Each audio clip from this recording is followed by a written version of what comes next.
Nah, kemudian ikhwatal iman, perempuan yang haram dinikahi karena sebab musyaharah. Apa itu musyaharah? Yaitu hubungan pernikahan. Siapa sajakah mereka? Ya, ini perlu diperhatikan. Yang pertama, istrinya bapak. Sama dengannya istrinya kakek dari bapak dan istrinya kakek dari ibu. Ini tidak boleh berdasarkan firman Allah Subhanahu wa taala. Wala tankihu ma nakaha aba'ukum minan nisa illa ma qad salam. Innahu kana fahishatan wa maqta wa sa'a sabila. Dan janganlah, kata Allah, kalian menikahi wanita-wanita yang telah dinikahi oleh ayah kalian, terkecuali pada masa yang telah lampau. Nah, sesungguhnya perbuatan itu, kata Allah, amat keji dan dibenci oleh Allah, dan seburuk-buruk jalan yang ditempuh oleh seorang hamba. Jadi dilarang ya, menikahi istrinya bapak atau sama dengannya istrinya kakek dari bapak dan istrinya kakek dari ibu. Itu tidak boleh. Dalilnya mana? Al-Quran surah An-Nisa ayat 22 ya. Silakan dibuka ayat yang ke-22. Ya. Nah, kemudian yang kedua, ada istrinya anak atau menantu wanita. Haram untuk dinikahi. Istrinya cucu laki-laki dari anak laki-laki dan istrinya cucu laki-laki dari anak perempuan.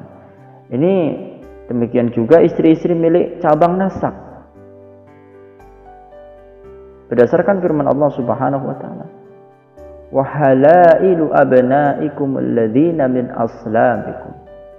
Dan diharamkan bagi kalian istri-istri milik anak kandung kalian. Artinya diharamkan untuk kalian menikahi menantu. Tidak boleh. Ini Allah katakan pada Al-Quran surat An-Nisa ayat 23. Kemudian siapa lagi? Ibunya istri atau mertua. Sama dengannya mertuanya adalah semua pokok nasab dari istri. Seperti ibu dari ibunya istri atau nenek mertua.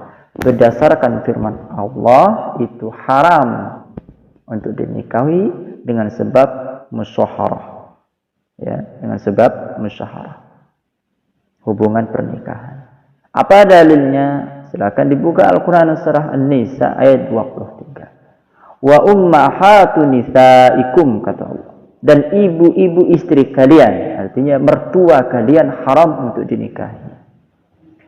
Dan tiga wanita yang barusan kita sebut itu menjadi haram hanya dengan akad semata. Tidak ada bedanya apakah sudah terjadi hubungan suami istri atau belum, tidak ada. Kemudian yang keempat, anak perempuannya istri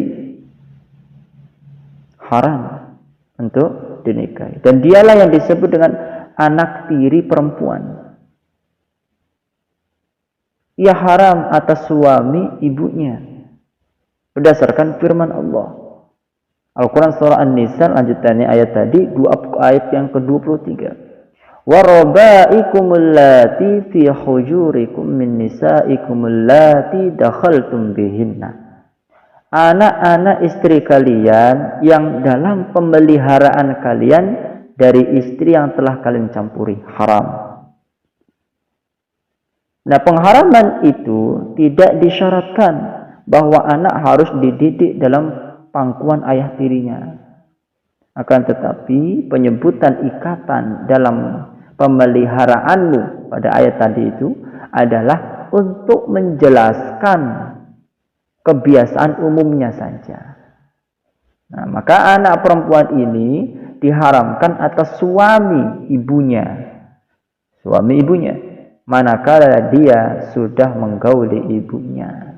Namun bila bapak tirinya belum menggauli ibunya, misalnya dia mentalak ibunya, atau ibunya mati sebelum terjadi jima, ya, sebelum terjadi persetubuhan, maka mantan suami ibu tersebut boleh menikahi putrinya. Boleh menikahi putri tirinya. Jadi berdasarkan firman Allah, fa illam takunu dakhaltum bihinna fala junaha alaikum. Tetapi jika kalian belum bercampur dengan istri kalian itu dan sudah kalian ceraikan istri itu, maka kata Allah, fala junaha alaikum, maka tidak berdosa kalian menikahi putrinya. Ini Al-Quran lanjutan ayat yang tadi, yang ke-23. Kemudian yang terakhir, haram bagi seorang wanita menikah dengan suami ibunya dan juga suami anak perempuannya dan anak suaminya dan bapak suaminya, apalagi ini haram ya untuk kita menikah dengannya. Ikhwatal iman azani Allah wa iyyakum ajmain. Inilah ya yang haram-haram selamanya dengan sebab musyawarah, hubungan pernikahan.